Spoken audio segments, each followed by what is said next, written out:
திருவள்ளூர் மாவட்டம் திருத்தணியில் திமுகவினருடன் தொடர்பில் இருப்பவர்களின் சதியால் அரசு கேபிள் முடக்கப்படுவதாக பெண் ஆபரேட்டர்கள் குற்றம் சாட்டியுள்ளனர்.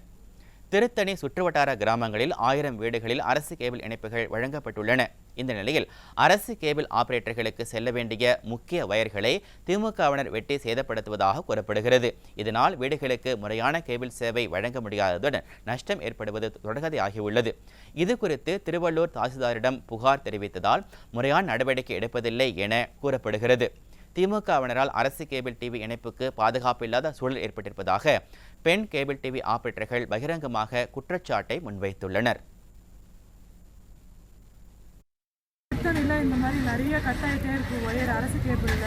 அது மேலதிகாரிகளுக்கு சொன்னால் எந்த ஒரு நடவடிக்கையும் எடுக்கவும் மாட்டேன்றாங்க. நாங்கள் 1000 பாக்ஸ் இங்கே ரன் பண்ணிகிட்ருக்கோம். நஷ்டமாயிட்டே போயிட்டுருக்கு எங்களுக்கு. இதால் எங்களுக்கு ஒரு லாஸ் தான் ஆகிட்டுருக்கே தவிர எந்த ஒரு பாதுகாப்பும் எங்களுக்கு இல்லை. தாசில்தார்கிட்ட சொன்னாலும் பார்த்துக்கலாம் விடுங்கம்மா அப்படின்னு சொல்கிறாங்க. கட் பண்ணுறவங்க அரசியல் தொடர்பு தான் கட் பண்ணுறாங்க.